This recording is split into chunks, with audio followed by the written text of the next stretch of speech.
Mucho de las grandes preguntas hoy en día es precisamente eso. ¿Qué vamos a hacer post pandemia? No me voy a centrar en la explicación de qué significa la post pandemia, pero lo que sí podemos decir con cierta precisión, o mejor dicho, con cierta certeza, es que no nos queda más que retomar el tipo de alimentación ancestral. Miren que la base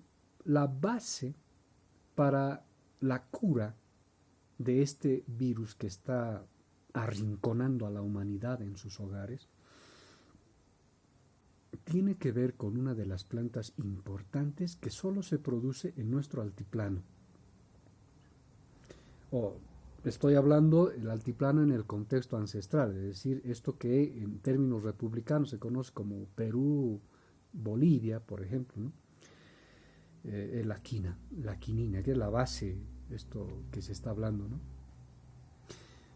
Y esto es un producto natural.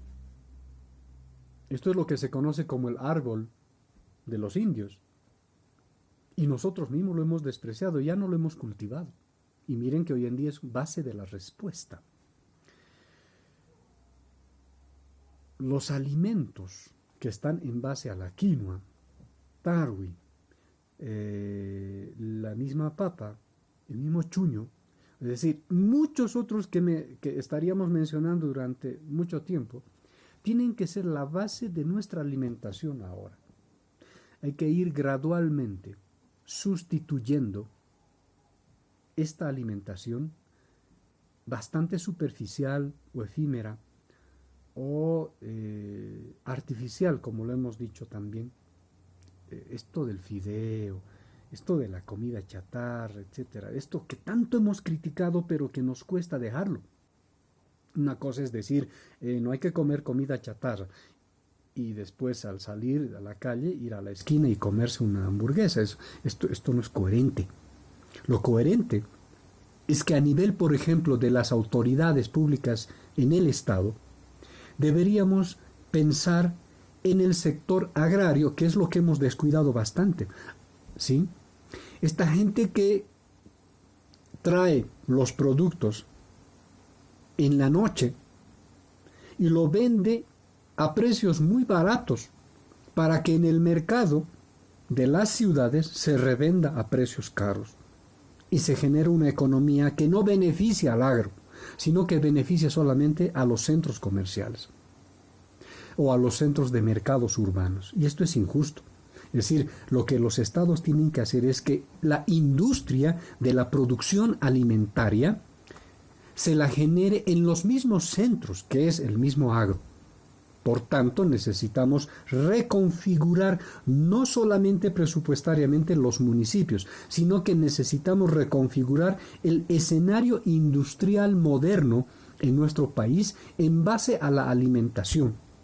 No en base a la producción material exclusivamente, sino en base a la alimentación. Cuando nosotros comprendamos que la industria de la alimentación tiene que nacer y tiene que desarrollarse en el mismo agro, es decir, que las papas, por ejemplo, que se siembran con todos los esfuerzos, ahora deben tener contextos industriales que el gobierno o los gobiernos deben impulsar.